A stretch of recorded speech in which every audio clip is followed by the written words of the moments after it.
Votre invité aujourd'hui, Béatrice Rulle, c'est le conseiller national et opposant à l'initiative de limitation, Nicolas Walder. Bonjour Nicolas Walder.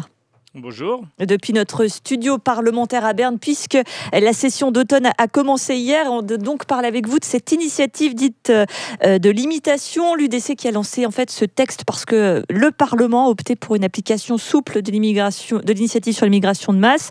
Le Parlement a finalement joué avec le feu avec ce premier texte. Et là, en cas de oui, ce serait ni plus ni moins que la fin des bilatérales.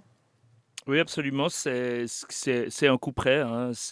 Alors, l'UDC a beau dire qu'on pourra toujours négocier. Le Conseil fédéral aura effectivement une année pour trouver une solution et convaincre les Européens qu'on peut renoncer à la libre circulation en gardant tous les autres accords bilatéraux, ce que personne ne croit.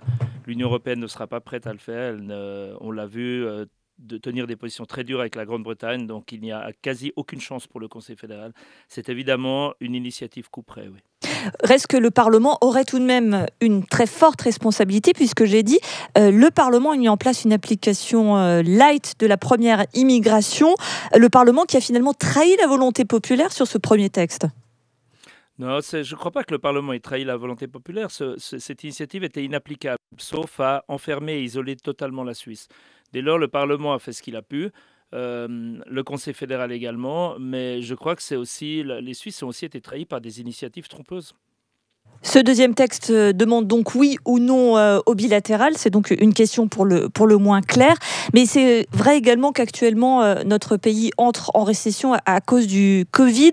Le chômage va augmenter, ça c'est certain. Et forcément, la question de la priorité à l'emploi des Suisses se pose. Comment expliquer à la population qu'un Suisse peut perdre son travail alors qu'un frontalier, lui, va le garder ?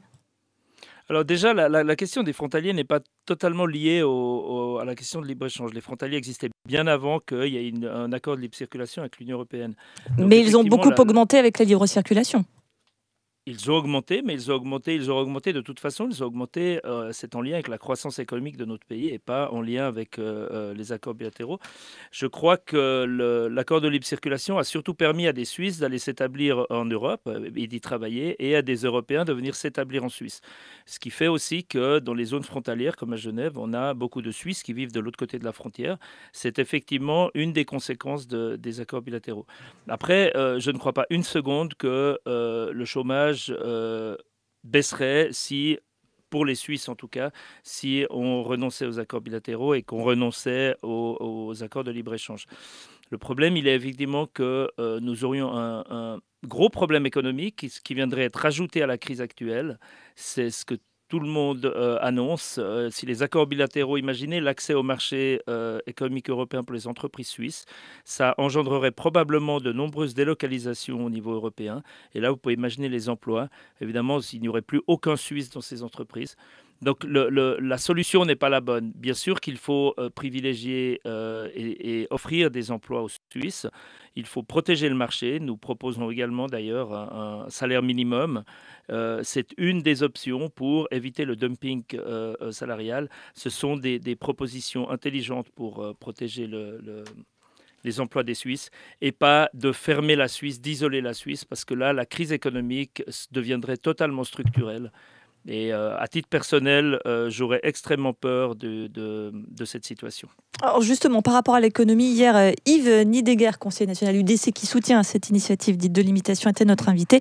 Et voici son avis sur la question. Dans le paquet qui est en jeu, vous n'avez pas d'accord d'accès au marché, à part la question des produits transformés agricoles, qui sera facilement renégociable avec les Européens. Pour le reste, vous n'avez pas d'accord d'accès au marché, vous avez d'accord de coopération sur différents sujets. Donc finalement, si les bilatérales 1 tombent, c'est ce qu'on appelle la clause guillotine, si on met fin à la libre circulation, l'impact économique, selon Yves Nidegger, serait assez limité, selon lui. Non, l'impact économique sera très fort. D'ailleurs, tout le monde sait, vous savez qu'on est en train de négocier, enfin le Conseil fédéral négocie, mais avec le soutien du Parlement, un accord dit cadre. C'est évidemment un accord qui va encadrer tous les accords bilatéraux.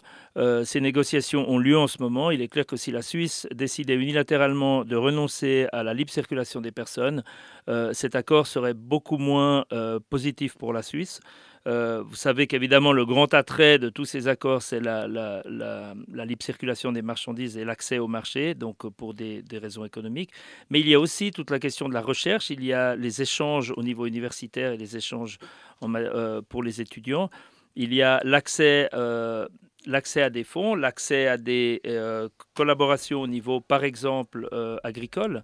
Ce qui fait que les produits suisses peuvent être vendus en Europe et labellisés comme des produits européens. Tout cela viendrait à être remis en question. Alors je ne dis pas qu'aujourd'hui qu'il tomberait, je dis simplement que ce serait remis en question et ça devrait être renégocié. Pour terminer, Nicolas Walder, en 2014, on s'en souvient, avant la votation sur l'initiative dite d'immigration de masse, on nous disait non, ce sera impossible d'avoir un accord avec l'Union européenne, etc. Ce sera quasiment la fin du monde. 6 ans plus tard, on voit que la Suisse se porte mieux que les voisins européens, qu'on arrive finalement à négocier. Est-ce que là aussi, il n'y a pas un argument qui est tombé à l'eau, on n'y croit plus? Non, je crois déjà la Suisse ne se porte pas forcément mieux que les voisins européens. Elle se portait déjà mieux avant. En termes de chômage, on se porte quand même mieux, par exemple, que la France qui est à côté. Bien sûr, mais la Suisse se portait déjà mieux avant les accords bilatéraux. Donc la Suisse s'est toujours portée mieux. C'est un petit pays. Il y a des pays dans l'Union européenne, le Luxembourg, la Hollande, si je prends l'Autriche, qui se porte beaucoup mieux aussi que la moyenne des pays européens. Donc ce n'est pas parce qu'on est dans l'Europe ou qu'on est hors de l'Europe qu'on a forcément une situation meilleure. Je pense qu'il faut le voir comme une stratégie d'un pays. Les petits pays se portent mieux que les grands pays d'ailleurs. Il y a des pays qui ont des stratégies plus proactives en matière d'emploi. Il y en a d'autres qui ont plus de protection sociale. C'est le cas de la France.